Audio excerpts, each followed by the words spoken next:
اے اجنبی مسافر، تو کون ہے جو میرے طلسماتی قلعوں کی دیواریں گرا رہا ہے؟ تیرے پاس کون سا لشکر ہے؟ میرا لشکر میری تنہائی ہے اور میرا ہتھیار میرا ایمان۔ میں وہ شہباز ہوں جس کا ٹھکانہ تیرے زمین کے محل نہیں ہے بلکہ عرش الہی کی وسعتیں ہیں۔ میں یہاں لینے نہیں، تیرے جادو کے بتوں کو پاش پاش کرنے اور بستی والوں کو حق کی خوشبو دینے آیا ہوں۔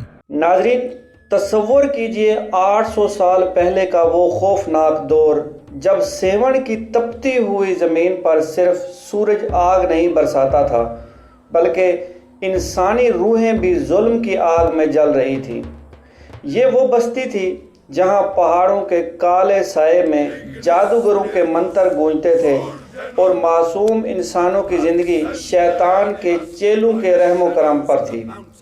ایسے میں جب باطل کا جادو اپنے عروج پر تھا اور حق کی آواز دم توڑ رہی تھی، تب خراسان کی برفانی چوٹیوں سے ایک ایسا باز اڑتا ہے جس کے پروں کی ایک جنبش سے کفر کے محلوں میں زلزلہ آ جاتا ہے۔ وہ شہباز جب فضاؤں میں دھاڑتا ہے تو جادوگروں کی زبانیں بند ہو جاتی ہیں اور باطل کے ایوان لرزنے لگتے ہیں۔ ناظرین، جب سیون کے سب سے بڑے جادوگر نے خوفناک ہو کر پوچھا کہ اے اجنبی مسافر، تو کون ہے جو میرے طلسماتی قلعوں کی دیواریں گرا رہا ہے؟ تیرے پاس کون سا لشکر ہے؟ تو اس درویش با خدا نے جلال میں آ کر جواب دیا، میرا لشکر میری ہی تنہائی ہے اور میرا ہتھیار میرا ایمان ہے۔ میں وہ شہباز ہوں جس کا ٹھکانہ تیرے زمین کی محل نہیں بلکہ عرش الہی کی وسعتیں ہیں۔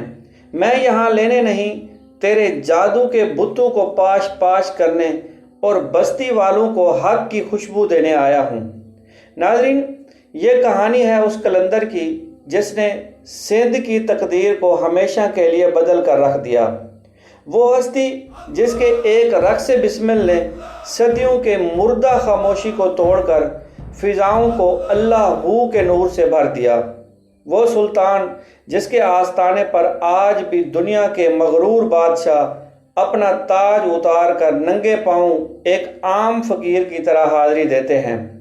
آئیے آج ہم اپنی روح کی کھڑکیاں کھول کر تذکرہ کرتے ہیں اس سخی لال شہباز کا، وہ مرد مجاہد، وہ صوفی باصفا جنہیں کائنات کا ذرہ ذرہ حضرت لال شہباز قلندر رحمۃ اللہ علیہ کے نام سے پکارتا ہے۔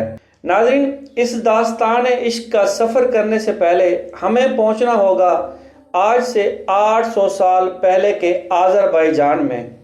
یہ ایک ایسا شہر جو علم، حکمت اور روحانیت کا گہوارہ تھا، جسے دنیا مروند کے نام سے جانتی تھی۔ اس شہر کی گلیوں میں دنیاوی جاہ و جلال نہیں بلکہ ذکر الہی کی گونج سنائی دیتی تھی۔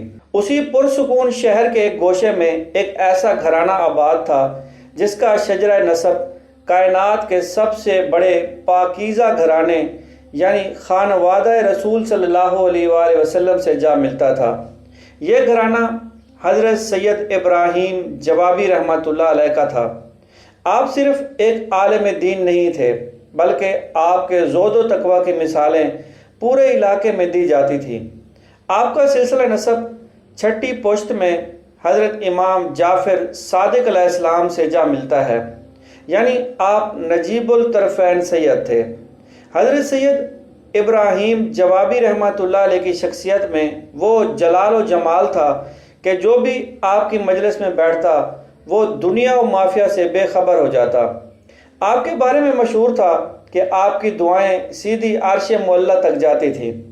آپ کو جوابی اس لیے پکارا جاتا تھا کہ جب آپ بارگاہ نبی صلی اللہ علیہ وآلہ وسلم میں سلام عرض کرتے تو روضہ رسول صلی اللہ علیہ وآلہ وسلم سے باقاعدہ جواب کی صدا سنائی دیتی تھی۔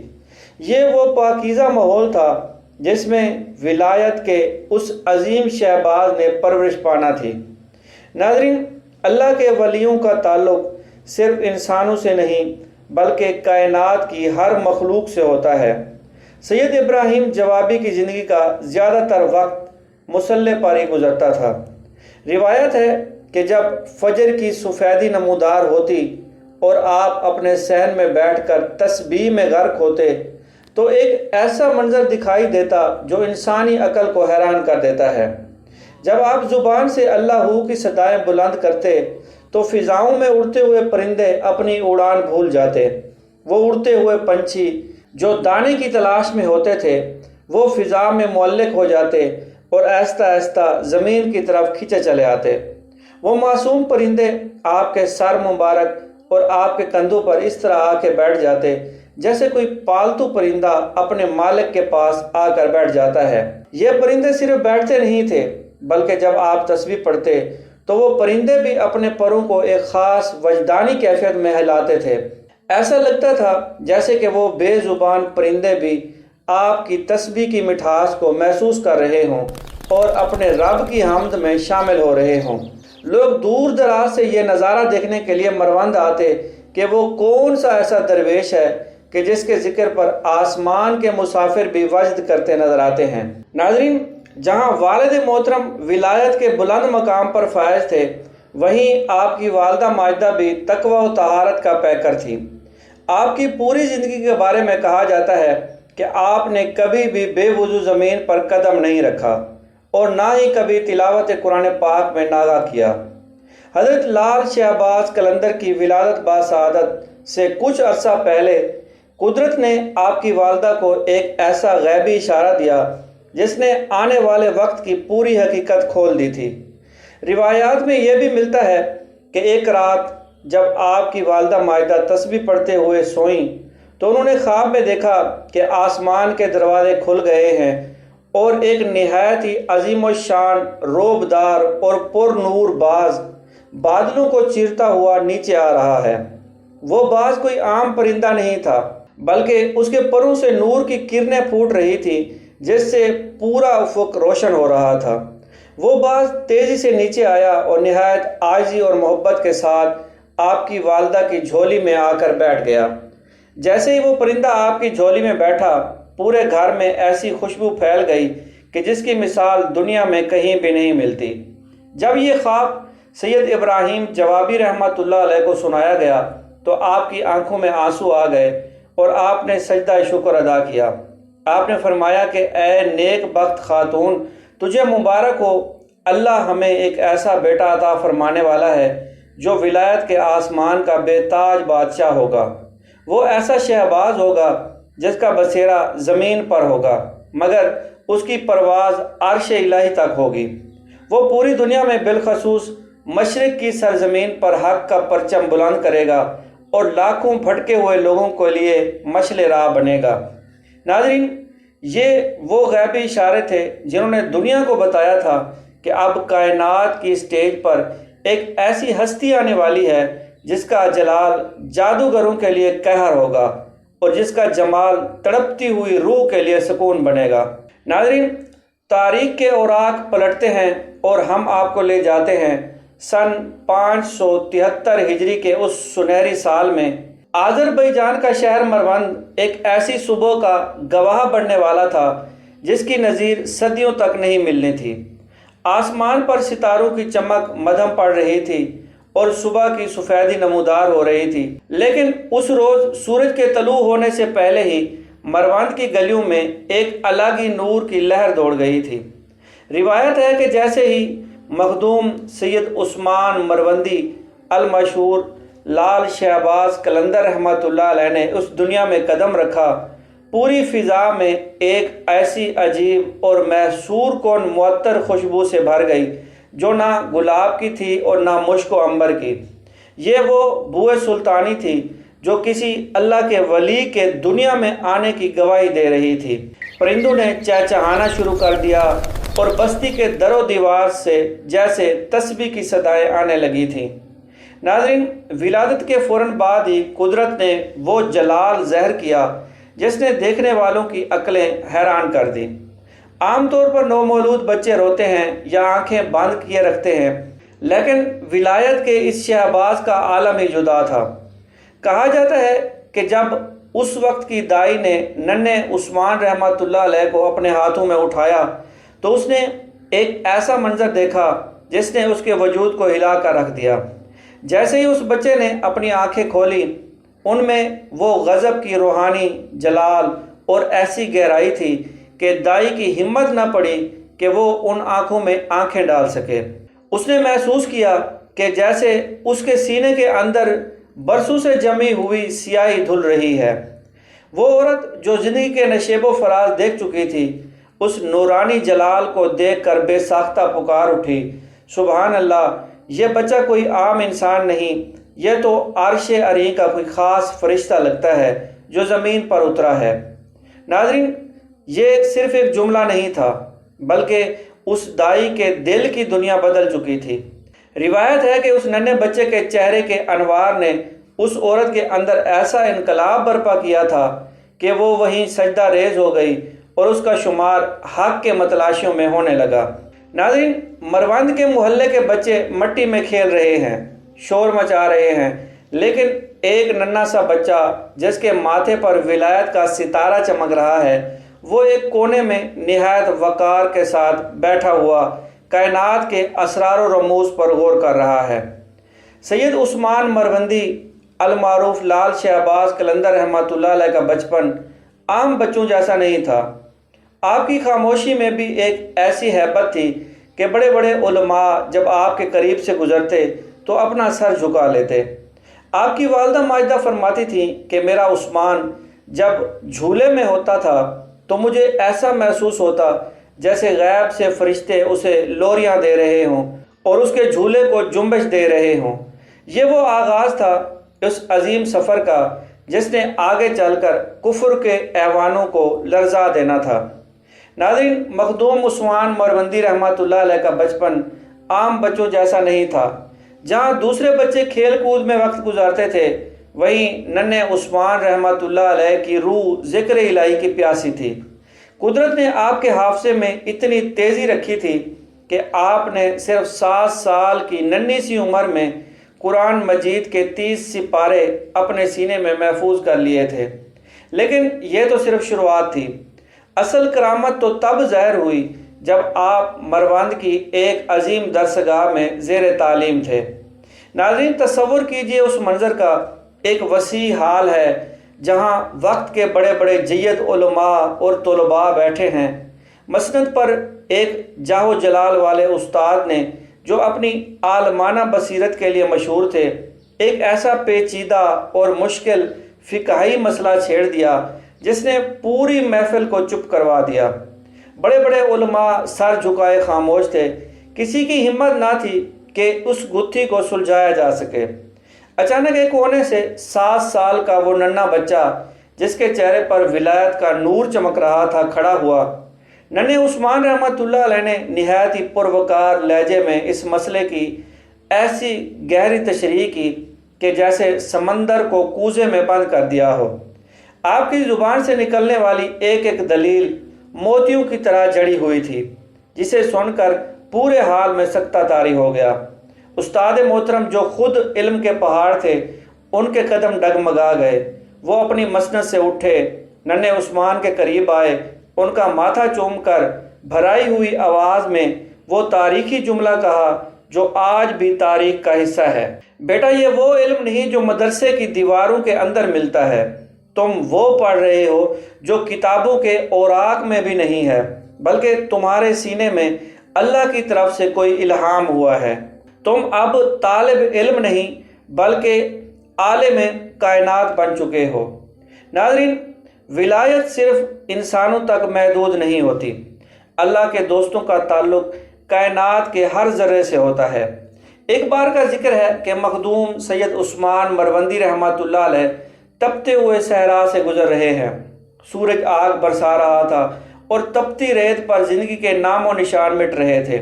اچانک فضا میں ایک درد بری چیخ سنائی دی اور ایک زخمی پرندہ جس کے پر لہوان تھے تڑپتا ہوا عثمان کے قدموں میں آ گرا۔ وہ معصوم پرندہ دم توڑ رہا تھا، اس کی آنکھیں زندگی کی بھیک مانگ رہی تھی۔ ناظرین، آپ تصور کیجئے اس منظر کا، ایک درویش جس کے دل میں پوری کائنات کا درد بسا ہے۔ آپ نے نہایت شفقت سے اس خون آلود پرندے کو اٹھایا، اپنے سینے سے لگایا۔ آپ نے اپنا دست مبارک اس کے ٹوٹے ہوئے پروں پر پھیرا اور اللہ کے حضور ایک ایسی نگاہ التجا ڈالی سبحان اللہ، ابھی لمحہ بھر بھی نہیں گزرا تھا کہ وہ پرندہ جو تھوڑی دیر پہلے تڑپ رہا تھا وہ ایک دم سے تندرست ہو گیا، اس کے زخم بھر گئے اور اس کے مردہ پروں میں طاقت آ گئی۔ وہ پرندہ اڑا لیکن دور نہیں گیا بلکہ آپ کے سر کے گرد چکر لگانے لگا، گویا اپنی زبان میں اس ولایت کے سلطان کا شکریہ ادا کر رہا ہو۔ ناظرین، یہ اس بات کا اشارہ تھا کہ یہ وہ شہباز ہے جس کی زبان پرندے بھی سمجھتے ہیں اور جس کے ہاتھ کی برکت سے مردہ روحوں میں بھی جان پڑ جاتی ہے۔ قدرت کا اعلان تھا کہ سیون کا ہونے والا لال بے زبانوں اور بے سہاروں کا سہارا بننے کے لیے تیار ہو رہا ہے۔ ناظرین، مخدوم سید عثمان مروندی اب جوانی کی دہلیز پر قدم رکھ چکے تھے۔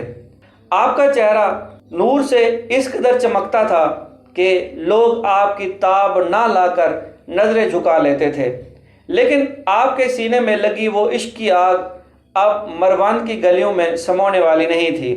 ناظرین، تصور کیجئے اس رکت آمیز منظر کا، ایک پر نور نوجوان جس کے ماتھے پر سجدوں کا نشان ہے، وہ اپنے بوڑھے والدین کے سامنے سر جھکائے ہوئے کھڑا ہے، دل میں مدینہ منورہ کی تڑپ ہے اور روح میں کربلا کا ایسا درد بسا ہے۔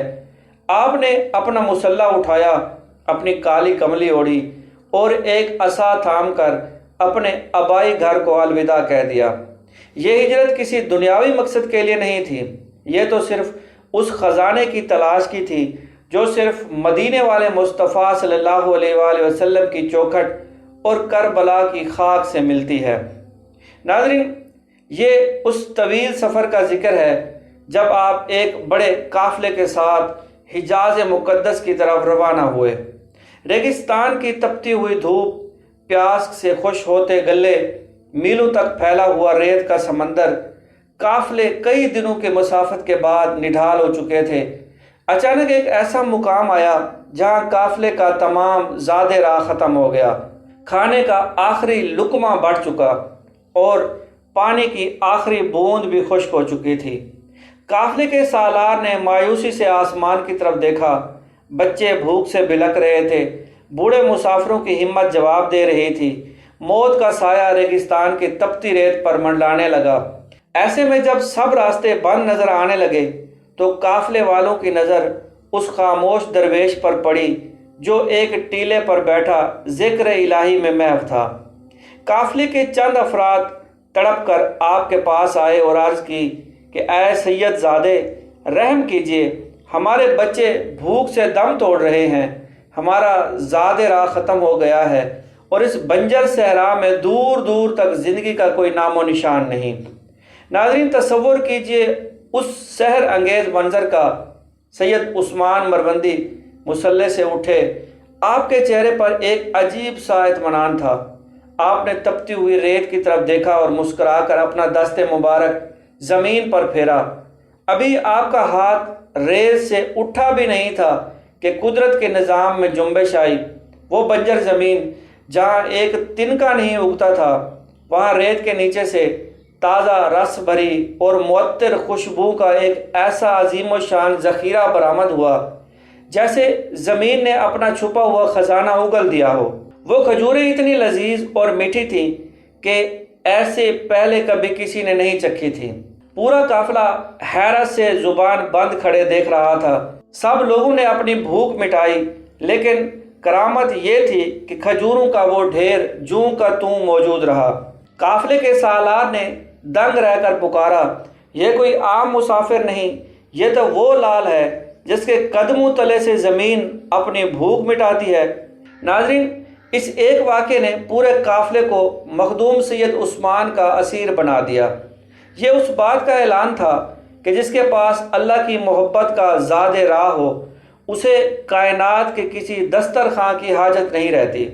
یہ تو صرف آغاز تھا، ابھی اس شہباز نے مدینے کی گلیوں اور کربلا کے میدانوں میں وہ معرفت حاصل کرنی تھی جو اسے لال شہباز قلندر بنانے والی تھی۔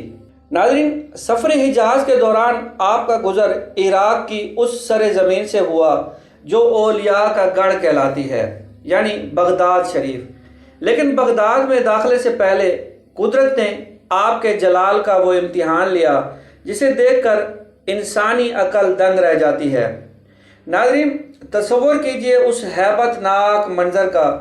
دریائے دجلہ اپنی پوری سرکشی پر تھا، طغیانی ایسی کہ لہریں پہاڑوں کی طرح بلند ہو رہی تھی اور پانی کا شور میلوں دور تک سنائی دے رہا تھا۔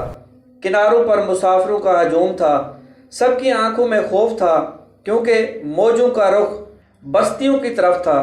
ملاحوں نے اپنی کشتیاں کنارے سے باندھ دیں اور صاف انکار کر دیا، خدا کے لیے پیچھے ہٹ جاؤ، آج اس دریا میں کشتی ڈالنا خودکشی کے برابر ہے۔ دجلہ آج انسانی جانوں کا پیاسا ہے۔ ایسے میں ایک سرخ قبا پوش نوجوان جس کے چہرے پر ذرا برابر بھی خوف نہ تھا، مجمع کو چیرتا ہوا آگے بڑھا۔ سید عثمان مروندی رحمۃ اللہ علیہ نے تلاطم خیز موجوں کی طرف دیکھا اور ایک پروقار مسکراہٹ کے ساتھ اپنا مسلح جائے نماز کندھے سے اتارا۔ لوگوں کی چیخیں نکل گئیں جب انہوں نے دیکھا کہ اس درویش نے وہ مسلح لہروں کے اوپر بچھا دیا۔ اللہ اکبر! قدرت کا کرشمہ دیکھیے کہ وہ مسلح پانی میں ڈوبنے کی بجائے ایک تخت رواں بن گیا۔ مخدوم سید عثمان مروندی رحمۃ اللہ علیہ نہایت اطمینان سے اس پر تشریف فرما ہوئے اور اللہ کے حکم سے وہ مسلح اس خوفناک دریا کو چیرتا ہوا دوسری طرف روانہ ہو گیا۔ ناظرین، دریا کی موجیں آپ کے قدم چوم رہی تھیں اور پانی کی سرکشی ختم ہو چکی تھی۔ جب بغداد کے لوگوں نے دریا کے بیچوں بیچ ایک انسان کو مسلح پر سوار دیکھا تو پورے شہر میں اللہ ہو کی صدائیں گونجنے لگیں۔ ملاح اپنی کشتیاں چھوڑ کر آپ کے قدموں میں گر گئے، اور روایت میں یہ بھی موجود ہے کہ اس ایک منظر کی سچائی دیکھ کر وہاں موجود سینکڑوں غیر مسلموں نے بتوں سے ناطہ توڑ کر اسلام قبول کر لیا۔ ناظرین، بغداد کی گلیوں سے ہوتا ہوا یہ سفر اب معرفت کی اس منزل پر پہنچ چکا تھا جہاں ایک راہی کو رہبر کی ضرورت ہوتی ہے۔ آپ کی طرف آپ کو وقت کے عظیم کتب حضرت بابا ابراہیم ولی رحمۃ اللہ علیہ کی بارگاہ میں لے آئی۔ ناظرین، تصور کیجئے اس روحانی ملاقات کا۔ ابھی حضرت مخدوم سید عثمان مروندی رحمۃ اللہ علیہ نے سلام بھی نہیں کیا تھا کہ بابا ابراہیم ولی رحمۃ اللہ علیہ نے اپنی نظریں اٹھائیں اور ایک گہری سانس لے کر مسکرائے۔ ان کی نگاہ کیمیا اثر نے سید عثمان مروندی کے اندر چھپے ہوئے تمام پردوں کو چاک کر دیا۔ مرشد نے وجدانی لہجے میں وہ تاریخی جملہ کہا جس نے برے صغیر کی تقدیر بدل دی۔ اے عثمان، تو وہ شہباز ہے جس کی پرواز کے لیے خراسان اور عراق کی فضائیں چھوٹی پڑ گئی ہیں۔ تیرا اصل ٹھکانہ سندھ کی وہ تپتی ہوئی زمین ہے جہاں جادو کے اندھیرے چھائے ہوئے ہیں۔ جا اور وہاں جا کر دین محمدی صلی اللہ علیہ وآلہ وسلم کا پرچم بلند کر تاکہ رہتی دنیا تک تیرے نام کا ڈنکا بجتا رہے۔ ناظرین، یہ صرف جملہ نہیں تھا بلکہ ایک حکم شاہی تھا جس نے مخدوم سید عثمان مروندی کو سندھ کا لال شہباز بنانے کی بنیاد رکھی تھی۔ ناظرین، اب ہم اس راز سے پردہ اٹھانے جا رہے ہیں کہ مخدوم عثمان مروندی رحمۃ اللہ علیہ لال کیسے بنے۔ مرشد کی بیعت کے بعد آپ پر عشق الہی کا وہ غلبہ ہوا کہ آپ دن رات وجد اور استغراق کی کیفیت میں رہنے لگے۔ کہا جاتا ہے کہ جب مرشد نے اپنی روحانی توجہ آپ کے قلب پر ڈالی تو ایک ایسا تلاطم برپا ہوا کہ آپ کے وجود کے اندر عشق کی آگ بھڑک اٹھی۔ وجد کی اس انتہا پر آپ کا پورا جسم، آپ کا چہرہ اور آپ کی قبا ایک گہرے سرخ رنگ میں بدل گئی۔ یہ کوئی دنیاوی رنگ نہیں تھا بلکہ یہ وہ نور جلال تھا جو آپ کے رگ و ریشے میں سرایت کر چکا تھا۔ مرشد کی ایک نگاہ نے آپ کے زہری رنگ و روح کو ایسا بدلا کہ دیکھنے والوں نے آپ کے چہرے پر سورج کی سرخی نظر آنے لگی۔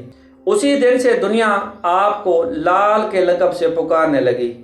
وہ شہباز جو اب لال ہو چکا تھا وہ اب سندھ کی طرف اڑان بھرنے کے لیے تیار تھا جہاں ایک بہت بڑا معرکہ اس کا منتظر تھا۔ ناظرین، اب وقت آ چکا ہے کہ شہباز ولایت اپنی پرواز کا رخ اس سرزمین کی طرف موڑے جہاں جادو کے سیاہ بادلوں نے حق کا سورج چھپا رکھا تھا۔ یہ قدیم سیون کی بستی تھی جسے اس وقت شیوستان کہا جاتا تھا۔ ناظرین، تصور کیجئے 800 سال پہلے کا وہ سیون جہاں کی گلیوں میں علم کی خوشبو نہیں بلکہ شمشان گھاٹوں کی راکھ اڑتی تھی، جہاں جادوگروں کے منتروں سے فضا بوجھل رہتی اور لوگ خوف کے مارے اونچی آواز میں بات کرنے سے کتراتے تھے۔ اس بستی کا حاکم رائے چوپڑ تھا، جو کہ صرف ایک ظالم راجا ہی نہیں بلکہ کالے علم کا وہ ماہر تھا جس نے اپنی شیطانی طاقتوں کے بل بوتے پر پورے شہر کو یرغمال بنا رکھا تھا۔ ایسے میں جب سیون کی سرحدوں پر ایک کالی کملی اوڑے، سرخ قبا پہنے، ہاتھ میں عصا تھامے ایک درویش نے قدم رکھا تو جادوگروں کے تخت لرزنے لگے۔ کالے علم کے ماہرین نے اپنے چیلوں سے کہا، خبردار، کوئی آ رہا ہے۔ اس کے قدموں کی دھمک سے ہماری جادوئی سلطنت کی دیواریں چیخ رہی ہیں۔ ناظرین، سید عثمان مروندی رحمۃ اللہ علیہ سیون میں داخل ہوئے تو آپ کا پہلا سامنا انسانیت کی اس بے بسی سے ہوا جو رائے چوپڑ کے جادو نے پیدا کر رکھی تھی۔ سیون کے وسط میں ایک بہت بڑا اور پرانا کنواں تھا جسے لوگ خونی کنواں یا زہریلا کنواں کہتے تھے۔ رائے چوپڑ کے جادوگروں نے اس کنویں پر ایسے منتر پڑے ہوئے تھے کہ اس کا پانی کڑوا، زہریلا اور خون کی طرح سرخ ہو چکا تھا۔ جو بھی وہ پانی پیتا وہ یا تو پاگل ہو جاتا یا کسی موذی مرض میں مبتلا ہو کر تڑپ تڑپ کر جان دے دیتا۔ بستی کے لوگ بوند بوند کو ترستے تھے، مائیں پیاسے بچوں کو دیکھ کر روتی تھی، لیکن جادوگر کہے لگا کر کہتے تھے کہ اگر پیاس بجھانی ہے تو ہمارے بتوں کے آگے سر جھکاؤ، ورنہ اس زہر کو پی لو اور مر جاؤ۔ ناظرین، تصور کیجئے اس سحر انگیز منظر کا۔ کلندر پاک رحمۃ اللہ علیہ اس کنویں کی منڈیر پر پہنچے، لوگ دور دور کھڑے خوفزدہ نظروں سے دیکھ رہے تھے۔ آپ نے نہایت سکون سے اپنی پرانی جوتی اتاری، مجمع میں شور مچ گیا کہ یہ درویش کیا کرنے والا ہے۔ آپ رحمۃ اللہ علیہ نے وہ پرانی جوتی اٹھائی، اللہ کا نام لے کر اس گہرے سیاہ اور زہریلے کنویں میں اپنی جوتی ڈال دی۔ اللہ اکبر! ابھی وہ جوتی پانی کی سطح سے ہی ٹکرائی تھی کہ قدرت کا وہ عظیم الشان معجزہ ظاہر ہوا جسے دیکھ کر جادوگروں کے ہوش اڑ گئے۔ وہ پانی جو تھوڑی دیر پہلے خون کی طرح سرخ اور کڑوا تھا، وہ لمحوں سے شیشے کی طرح شفاف ہو گیا۔ کنویں کی تہہ سے میٹھے پانی کا ایک ایسا چشمہ ابلا کہ زہر کا نام و نشان مٹ گیا۔ مخدوم سید عثمان مروندی رحمۃ اللہ علیہ نے پکارا کہ اے اللہ کے بندو، آؤ اور اپنے رب کی نعمت سے پیاس بجھاؤ، باطل کا جادو ٹوٹ چکا ہے۔ لوگوں نے جب وہ پانی پیا تو وہ پایا کہ وہ شہد سے زیادہ میٹھا اور دودھ سے زیادہ صاف تھا۔ بیماروں نے پیا تو اللہ کے کرم سے شفا پا گئے، اپنے قدموں پر کھڑے ہو گئے۔ غمزدہ ماؤں نے پیا تو ان کے مرجھائے ہوئے چہرے اللہ کے حکم سے کھل اٹھے۔ یہ صرف ایک کنواں نہیں تھا بلکہ یہ اعلان تھا کہ سیون کی تقدیر اب بدلنے والی ہے۔ ناظرین، رائے چوپڑ کے محل میں کوہرام مچ گیا۔ اسے سمجھ آ گیا کہ جس کے جوتے کے ایک اشارے سے زہر شہد بن جاتا ہے، اس کے جلال کے سامنے جادو کے منتر کبھی نہیں ٹھہر سکیں گے۔ یہ تو صرف ایک پہلی چوٹ تھی، ابھی اس شہباز نے جادوگری کے پورے قلعے کو زمین بوس کرنا تھا۔ ناظرین، سیون کے کنویں کا پانی میٹھا کیا ہوا، رائے چوپٹ کے محل میں جیسے صفے ماتم بچھ گئے۔ جادوگروں کو اپنے برسوں کی محنت خاک میں ملتی ہوئی دکھائی دے رہی تھی۔ تبھی جادوگروں کے ٹولے سے ایک ایسا شخص نمودار ہوا جو کالے علم کا بے تاج بادشاہ سمجھا جاتا تھا۔ اس کا نام سن کر لوگ کانپتے تھے کیونکہ وہ جنات کو تابع اور ہواؤں میں اڑنے کا دعویٰ کرتا تھا۔ تصور کیجئے اس ہیبت ناک منظر کا۔ سیون کا وہ چوراہا جہاں ہزاروں لوگوں کا مجمع تھا، ایک طرف مغرور جادوگر ہے جس کی آنکھیں حسد سے سرخ ہیں، اور دوسری طرف مسلح پر بیٹھا ہوا وہ درویش باخدا جس کے چہرے پر ابدی اطمینان کی مسکراہٹ ہے۔ جادوگر نے کہا لگایا اور گرج کر بولا کہ اے مسافر، تو نے پانی کا ذائقہ بدل کر کیا سمجھا کہ تو جیت گیا ہے؟ دیکھ، اب میں تجھے اپنی وہ طاقت دکھاؤں گا جو کسی انسان کے بس میں نہیں۔ میں فضاؤں کا حکمران ہوں اور تو زمین کا کیڑا ہے۔ ناظرین، ابھی اس کے الفاظ ختم نہیں ہوئے تھے کہ اس نے شیطانی منتر پڑھنا شروع کیے۔ دیکھتے ہی دیکھتے وہ جادوگر زمین سے بلند ہونے لگا۔ وہ فٹ 2 فٹ نہیں بلکہ درختوں کی بلندی سے بھی اوپر چلا گیا اور ہوا میں معلق ہو کر مجمع کو حقارت سے دیکھنے لگا۔ مغلوب عوام کے چہروں پر خوف طاری ہو گیا۔ وہ سمجھ رہے تھے کہ شاید آج حق کی ہار ہو جائے گی، لیکن قلندر پاک نے نہایت سکون سے اپنی آنکھیں کھولی۔ آپ کے چہرے پر وہ جلال نمودار ہوا کہ سورج کی روشنی مان پڑ گئی۔ آپ نے ذرا برابر بھی پریشانی کا اظہار نہیں کیا، بلکہ نہایت سادگی سے اپنے پاؤں سے اپنی وہی پرانی جوتی نکالی جو تھوڑی دیر پہلے کنویں کے زہر کو مٹا چکی تھی۔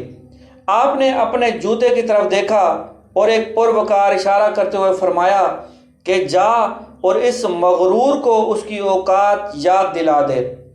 اللہ اکبر! چشم فلک نے وہ منظر دیکھا کہ وہ چمڑے کا جوتا ہوا میں اڑتا ہوا قدرت کا کوڑا بن گیا۔ وہ جوتا کسی میزائل کی طرح سیدھا اس جادوگر کی طرف لپکا۔ جادوگر نے ہوا میں اڑتے ہوئے بچنے کی کوشش کی، منتر پڑے، ہاتھ پاؤں مارے، لیکن وہ جوتا جیسے غیبی طاقت کے قبضے میں تھا۔ وہ جوتا جادوگر کے سر پر اس طرح زور سے لگا کہ اس کا سارا جادو کافور ہو گیا۔ ایک ضرب لگی، دوسری لگی، تیسری لگی، جادوگر کی چیخیں نکل گئی۔ اس کا ہوائی تخت ٹوٹ گیا اور وہ کسی کٹے ہوئے پرندے کی طرح ہوا سے سیدھا زمین میں آن گرا۔ وہ جوتا تب تک اس کے سر پر برستا رہا جب تک وہ گھسیٹتا ہوا قلندر پاک رحمۃ اللہ علیہ کے قدموں میں نہ آ گیا۔ ناظرین، پورے سیون میں حق اللہ کے نعرے گونجنے لگے۔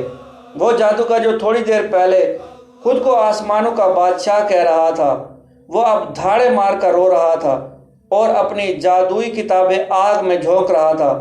اس نے تڑپ کر عرض کی کہ حضور مجھے معاف کر دیں، میں جادو کو سچ سمجھتا تھا، مگر آج دیکھ لیا کہ جس کے جوتے میں اتنی طاقت ہے تو اس کے رب کی قدرت کا کیا عالم ہوگا۔ ناظرین، اس ایک واقعے نے سیون سے جادوگری کا جنازہ نکال دیا۔ لوگوں نے دیکھ لیا کہ شہباز ولایت جب اپنی جوتی کو اشارہ کرتا ہے تو باطل کا غرور پاؤں تلے روندا جاتا ہے۔ یہ صرف ایک جادوگر کی ہار نہیں تھی، بلکہ یہ سیون پر اسلام کے مکمل غلبے کا آغاز تھا۔ ناظرین، جادوگروں کی شکست کے بعد اب امتحان کی باری ان لوگوں کی تھی جو اپنی مادی طاقت اور صنعت پر غرور کرتے تھے۔ سیون کے بازاروں میں لوہاروں کا ایک بڑا طبقہ آباد تھا جن کے کام تپتے ہوئے لوہے کو کوٹ کر ہتھیار اور اوزار بنانا تھے۔ یہ لوگ سخت دل اور اپنے فن پر مغرور تھے۔ تصور کیجئے اس پرتناؤ منظر کا۔ ایک دوپہر جب سورج سوا نیزے پر تھا، سیون کی چند مایہ ناز لوہاروں نے سازش کی کہ اس درویش سرخ پوش کا ایک ایسا امتحان لیا جائے جسے انسانی جسم برداشت نہ کر سکے۔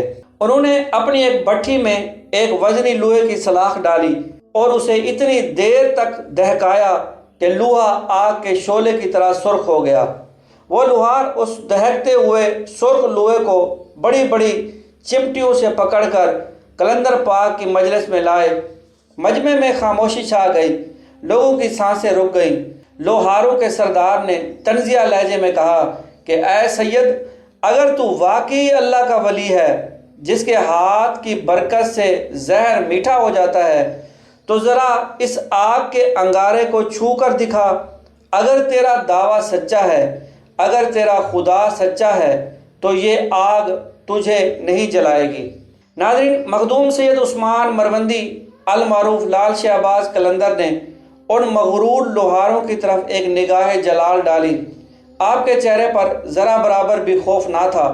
آپ نے نہایت اطمینان سے اپنا دست مبارک آگے کیا اور اس دہکتے ہوئے آگ اگلتے ہوئے لوہے کو ایسے پکڑا جیسے کوئی پھول کی پتی کو پکڑتا ہے۔ چشم فلک نے وہ منظر دیکھا کہ وہ سخت فولاد جسے ہتھوڑوں کی ضربیں بھی مشکل سے موڑتی تھیں، وہ مخدوم سید عثمان مروندی رحمۃ اللہ علیہ کے ہاتھ میں آتے ہی مکھن کی طرح نرم ہو گیا۔ آپ نے اس سرخ لوہے کو اپنے ہاتھوں سے ایسے موڑا جیسے وہ ریشم کا ٹکڑا ہو۔ لوگوں کی چیخیں نکل گئی جب انہوں نے دیکھا کہ آپ کے ہاتھ پر جلنے کا ایک نشان تک نہ تھا، بلکہ وہ لوہا آپ کی لمس سے ٹھنڈا ہو کر خاموش ہو گیا تھا۔ وہ لوہار جو تھوڑی دیر پہلے غرور میں تھے، وہ دھاڑے مار کر آپ کے قدموں میں گر گئے۔ انہوں نے دیکھ لیا کہ جس کے دل میں عشق الہی کی آگ لگی ہو، دنیا کی کوئی آگ اس کا بال بھی ٹیڑھا نہیں کر سکتی۔ یہ لوہا نہیں مڑا تھا، بلکہ سیون کے سخت دلوں کا غرور مڑ چکا تھا۔ ناظرین، اب ہم اس داستان کے اس موڑ پر پہنچ چکے ہیں جہاں 4 عظیم روحیں ایک مرکز پر جمع ہونے والی تھی۔ یہ وہ بستی تھی جسے برِ صغیر کی تاریخ 4 یار کے مقدس نام سے یاد کرتی ہے۔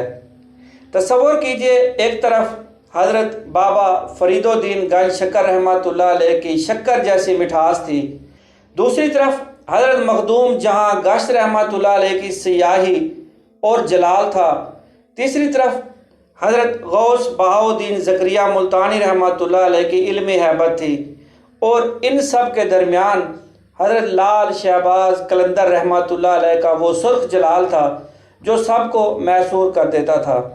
یہ چاروں درویش جب ایک جگہ بیٹھتے تو ایسا لگتا جیسے زمین پر عرش کے 4 ستارے اترے ہوں۔ ان کی دوستی دنیاوی مفاد کے لیے نہیں تھی، بلکہ دین محمدی صلی اللہ علیہ وآلہ وسلم کی شمع جلانے کے لیے تھی۔ ان کے ایک اشارے سے برِ صغیر کی تقدیر بدل رہی تھی، اور لاکھوں بھٹکتے ہوئے لوگ کفر کی تاریکی سے نکل کر اسلام کے نور میں داخل ہو رہے تھے۔ یہ وہ روحانی اتحاد تھا جس نے سندھ سے لے کر پنجاب تک کی مٹی کو سونا بنا دیا تھا۔ ناظرین، اس دوستی اور جلال قلندر کا ایک ایسا واقعہ تاریخ کے سینے میں نقش ہے جس نے ملتان کی بستی کو تباہی سے بچایا تھا۔ ناظرین، تصور کیجئے اس ہیبت ناک منظر کا، ملتان کا قدیم شہر جہاں دریائے چناب اپنی پوری سرکشی پر تھا۔ برسات کا موسم تھا، بادلوں نے جیسے آسمان کے دہانے کھول دیے تھے۔ دریا کا پانی کناروں کو توڑ کر بستیوں کی طرف بڑھ رہا تھا۔ لہریں کسی خوفناک شیر کی طرح گھروں اور فصلوں کو نگل رہی تھیں۔ ملتان کے لوگ خوف سے چیخ رہے تھے، مائیں اپنے بچوں کو سینے سے لگا کر بلند مقام کی طرف بھاگ رہی تھیں۔ سیلاب کا ریلا شہر کی دیواروں سے ٹکرا رہا تھا۔ جب تمام تدبیریں الٹ گئیں اور موت سامنے آن کھڑی ہوئی تو لوگ تڑپ کر حضرت غوث بہاؤالدین زکریا ملتانی اور حضرت لال شہباز قلندر کی بارگاہ میں پہنچے۔ قلندر پاک اس وقت وجدانی کیفیت میں تھے۔ جب آپ نے لوگوں کی فریاد سنی تو آپ کے ماتھے پر جلال الہی چمکنے لگا۔ آپ مجمع کو چیرتے ہوئے دریا کے عین کنارے پہنچے جہاں پانی کسی خوفناک دیو کی طرح شور مچا رہا تھا۔ ناظرین، پورا ملتان سانسیں روکے دیکھ رہا تھا۔ آپ نے اپنا وہی قدیمی لکڑی کا عصا اٹھایا جو بظاہر ایک عام سی لکڑی تھی، لیکن اس میں قدرت الہی کا نور بسا تھا۔ آپ نے وہ عصا پوری قوت کے ساتھ دریا کے سامنے زمین میں گاڑ دیا اور دریا کی موجوں کی طرف اشارہ کر کے پکارا کہ اے پانی، تجھے تیرے رب کا واسطہ اپنی حد میں واپس چلا جا، یہاں میرے مصطفیٰ کریم صلی اللہ علیہ وآلہ وسلم کے امتی بستے ہیں۔ اللہ اکبر! آپ کے الفاظ ہوا میں گونج رہے تھے۔ قدرت کا کرشمہ ظاہر ہوا۔ وہ سرکش پانی جو پہاڑوں کو بہا لے جانے کی طاقت رکھتا تھا، وہ اس لکڑی عصا کے سامنے ایسے رک گیا جیسے کوئی غلام آقا کے سامنے کھڑا ہو جاتا ہے۔ لوگوں نے اپنی آنکھوں سے دیکھا کہ پانی پیچھے ہٹنے لگا۔ وہ لہریں جو ابھی موت بانٹ رہی تھیں، وہ اب خاموشی سے دریا کی گہرائی میں اتر گئی۔ جہاں جہاں قلندر پاک کا عصا تھا، وہاں پانی کی ایک بوند بھی نہ آگے بڑھ سکی۔ پورا ملتان پکار اٹھا، حق لال یا لال۔ ناظرین، وہ عصا زمین میں گڑا رہا اور شہر بچ گیا۔ یہ اس بات کی گواہی تھی کہ جب اللہ کا کوئی ولی زمین پر قدم جماتا ہے تو کائنات کے عناصر بھی اس کے تابع ہو جاتے ہیں۔ یہ کرامت آج بھی ملتان اور سیون کے لوک داستانوں میں زندہ ہے۔ جو بتاتا ہے کہ لال کی ایک نگاہ نے کیسے موت کو زندگی میں بدل دیا۔ ناظرین، جلال کے ساتھ ساتھ قلندر پاک کا جمال اور سخاوت بے مثال تھی۔ آپ کے آستانے پر امیر ہو یا غریب کوئی بھی بھوکا نہیں سوتا تھا۔ لیکن ایک بار ایسا ہوا کہ سیون میں قحط جیسی صورتحال پیدا ہو گئی اور دور دراز سے آنے والے زائرین کا ہجوم اتنا بڑھ گیا کہ لنگر خانے کا اناج ختم ہونے لگا۔ خادم پریشان حال دوڑتے ہوئے آئے اور عرض کی کہ حضور، مٹکے خالی ہو چکے ہیں، آٹا ختم ہو چکا ہے اور باہر ہزاروں کے لوگ بھوکے پکار رہے ہیں، ہم اتنے لوگوں کو کھانا کیسے کھلائیں؟ ناظرین، تصور کیجئے اس پر نور منظر کا۔ قلندر پاک رحمۃ اللہ علیہ مسکرائے اور فرمایا کہ گھبراؤ نہیں، جس نے مہمان بھیجے ہیں وہ رزق بھی بھیجے گا۔ آپ لنگر خانے میں تشریف لائے اور اپنی وہ مبارک کالی چادر جس میں زہد و تقویٰ کی خوشبو رچی بسی تھی، اس کا ایک کونا ایک مٹکے پر ڈال دیا جس میں صرف تھوڑا سا کھانا باقی بچا ہوا تھا۔ آپ نے فرمایا کہ اب نکالتے جاؤ اور بانٹتے جاؤ، لیکن خبردار مٹکے کے اندر جھانک کر مت دیکھنا۔ ناظرین، چشمے فلک نے وہ منظر دیکھا کہ گھنٹوں گزر گئے، ہزاروں لوگوں نے جی بھر کر لنگر کھایا، قافلے کے قافلے اپنی بھوک مٹا چکے، لیکن اس چھوٹے سے مٹکے سے کھانا ختم ہونے کا نام ہی نہیں لے رہا تھا۔ ایسا لگتا تھا کہ جیسے اس مٹکے کا تعلق غیب کے خزانوں سے جڑ گیا ہو۔ لوگ حیران تھے کہ یہ کیسا درویش ہے جس کی ایک چادر کے سائے میں ہزاروں پیٹ بھر رہے ہیں۔ ناظرین، یہ برکت قلندری تھی جو آج 800 سال بعد بھی سیون کے لنگر خانے میں جاری و ساری ہے۔ آج بھی وہاں کوئی خالی ہاتھ نہیں جاتا، کیونکہ جہاں لال کی نگاہ کرم ہو وہاں کبھی کاٹ نہیں آ سکتا۔ یہ اس سخی کا فیض ہے کہ جس کا دسترخوان رہتی دنیا تک بچھا رہے گا۔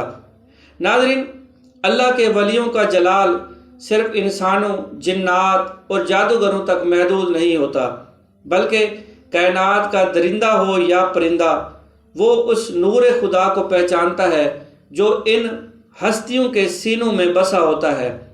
ناظرین، اب ہم تذکرہ کرنے جا رہے ہیں اس حیرت انگیز واقعے کا جس نے ثابت کر دیا کہ شہباز ولایت کے سامنے جنگل کا بادشاہ بھی ایک ادنا خادم کی طرح سر جھکا دیتا ہے۔ ناظرین، تصور کیجئے اس ہیبت ناک منظر کا۔ قلندر پاک اپنے مریدوں اور جان نثاروں کے ایک قافلے کے ساتھ سیون کے مضافات میں ایک گھنے اور تاریک جنگل سے گزر رہے تھے۔ سورج ڈھل رہا تھا، درختوں کے لمبے سائے خوف کی داستانیں سنا رہے تھے۔ جنگل کی خاموشی اتنی گہری تھی کہ قدموں کی چھاپ بھی صاف سنائی دے رہی تھی۔ اچانک جھاڑیوں میں سے ایک خوفناک زوردار سرسراہٹ اور فضا میں ایسی ہولناک دھاڑ گونج اٹھی کہ مریدوں کے کلیجے منہ کو آنے لگے۔ درختوں کی اوٹ سے ایک خونخوار اور قد آور شیر نمودار ہوا۔ اس کی آنکھوں میں بھوک کی آگ تھی، دھاڑتا ہوا سیدھا قافلے کی طرف بڑھ رہا تھا۔ مریدوں میں کھلبلی مچ گئی، کئی لوگ خوف سے تھر تھر کانپنے لگے اور کچھ لوگوں نے بھاگنے کی کوشش کی۔ موت سامنے کھڑی تھی اور اس درندے کا جلال کسی کے قابو میں نہیں تھا۔ ایسے میں جب سب کی سانسیں رک چکی تھیں، مخدوم سید عثمان مروندی نہایت ہی سکون کے ساتھ مڑے۔ آپ کے چہرے پر ذرا برابر بھی پریشانی نہ تھی، بلکہ وہی ابدی اطمینان کی مسکراہٹ تھی۔ ناظرین، چشمے فلک نے وہ منظر دیکھا کہ قلندر پاک رحمۃ اللہ علیہ نے اس خونخوار شیر کی آنکھوں میں اپنی نگاہ ولایت ڈالی، وہ نگاہ جس میں جلال الہی کی تڑپ تھی۔ آپ نے صرف ایک بار اس شیر کی طرف دیکھا اور خاموشی سے اپنا ہاتھ بلند کیا۔ اللہ اکبر! قدرت کا کرشمہ دیکھیے، وہ شیر جو ابھی چند لمحے پہلے کسی کو چیر پھاڑ دینے کے لیے تیار تھا، وہ یکدم ساکت ہو گیا۔ اس کی دھاڑ اب دبی ہوئی آواز میں بدل گئی اور اس کا سارا غرور خاک میں مل گیا۔ وہ خونخوار درندہ ایک پالتو جانور کی طرح اپنی دم ہلاتا ہوا قلندر پاک رحمۃ اللہ علیہ کے قریب آیا اور نہایت عاجزی سے آپ کے قدموں پر سر رکھ کر بیٹھ گیا۔ مرید حیرت سے زبان بند کیے ہوئے دیکھ رہے تھے۔ وہ شیر اب کسی کا دشمن نہیں تھا، بلکہ وہ تو اب لال کا پہرے دار بن چکا تھا۔ ناظرین، روایات میں آتا ہے کہ جب تک قلندر پاک اس مقام پر قیام پذیر رہے، وہ شیر ایک وفادار سپاہی کی طرح آپ کے مسلح کے قریب پہرا دیتا اور کسی بھی موذی جانور کو قافلے کے قریب نہیں آنے دیتا تھا۔ ناظرین، یہ اس بات کا اعلان تھا کہ جب انسان اپنے نفس کو مار کر خدا کا بن جاتا ہے تو خدا پوری کائنات کو اس کا تابع کر دیتا ہے۔ جس کے دل میں اللہ کا خوف ہو اسے دنیا کی کسی طاقت سے ڈر نہیں لگتا، بلکہ درندے بھی اس کی چوکھٹ کی چاکری کو اپنی سعادت سمجھتے ہیں۔ یہ تھا لال شہباز کا وہ روب کہ جس کے سامنے جنگل کے بادشاہ بھی بھیگی بلی بن جاتے تھے۔ ناظرین، ہر وہ مسافر جو حق کی تلاش میں نکلتا ہے اسے بالآخر اپنے اصل ٹھکانے یعنی بارگاہ الہی میں لوٹنا ہوتا ہے۔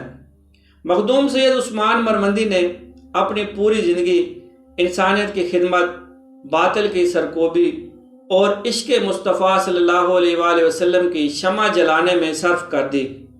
اب وہ وقت آ چکا تھا جب اس لال شہباز نے فنا کے پردے چاک کر کے بقا کے سمندر میں اترنا تھا۔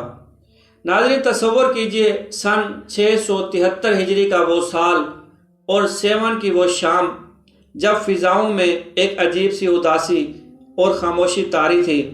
پرندے اپنے گھونسلوں میں سہمے ہوئے تھے اور 7 کے ذرے ذرے سے جیسے الوداع کی صدا آ رہی تھی۔ قلندر پاک اپنے حجرہ مبارک میں ذکر الہی میں محو تھے اور باہر مریدوں عقیدت مندوں کا ایک ہجوم تھا جن کی آنکھیں اشک بار تھیں، کیونکہ وہ جانتے تھے کہ ان کا سخی لال اب رخصت ہونے والا ہے۔ ناظرین، اللہ کے ولیوں کا وصال بھی ایک عظیم کرامت ہوتا ہے۔ روایت ہے کہ جب وصال کی گھڑی بالکل قریب آئی، آپ کے مبارک لبوں پر آخری بار حق اللہ کی صدا گونجی تو آسمان کے مناظر یکدم بدل گئے۔ لوگوں نے اپنی آنکھوں سے وہ حیرت انگیز منظر دیکھا کہ نیلے آسمان سے اچانک سبز پرندوں کے بڑے بڑے جھنڈ نمودار ہوئے۔ یہ کوئی عام پرندے نہیں تھے، بلکہ ان کے پروں سے ایک عجیب نورانی چمک پھوٹ رہی تھی اور ان کی چہچہاہٹ میں صوفیانہ وجد تھا۔ ناظرین، تصور کیجئے وہ ہزاروں سبز پرندے اڑتے ہوئے نیچے آئے اور قلندر پاک کے حجرہ مبارک کے اوپر ایک مکمل چھتری سایہ بنا کر کھڑے ہو گئے۔ انہوں نے اپنے پروں کو اس طرح پھیلایا کہ حجرے پر دھوپ کا ایک ذرہ بھی نہ رہا۔ ایسا لگتا تھا کہ جیسے آسمان کے فرشتے پرندوں کی شکل میں اپنے سلطان کو لینے آئے ہیں اور انہیں خراج عقیدت پیش کر رہے ہیں۔ ناظرین، جیسے ہی آپ کی روح قفس عنصری سے پرواز کر کے اپنے رب سے جا ملی تو وہ تمام سبز پرندے ایک دم فضاؤں میں غائب ہو گئے، جیسے وہ صرف اس عظیم ہستی کی آخری پہرے داری کرنے کے لیے آئے تھے۔ 7 کی وہ زمین رو رہی تھی، لیکن آسمان پر خوشیاں منائی جا رہی تھی، کیونکہ شہباز اب اپنے اصل مقام یعنی سدرۃ المنتہا کی طرف اٹھ چکا تھا۔ ناظرین، آج 800 سال گزرنے کے بعد بھی مخدوم سید عثمان مرمندی المعروف لال شہباز قلندر رحمۃ اللہ علیہ کا فیض اس طرح جاری و ساری ہے جیسے ان کی زندگی میں ہی تھا۔ آج بھی جب 7 کے سین میں دھمال کی آواز گونجتی ہے تو مردہ دلوں میں زندگی کی لہر دوڑ جاتی ہے۔ آج بھی جب کوئی دکھیارا لال پکارتا ہے تو اسے سکون کی دولت ملتی ہے۔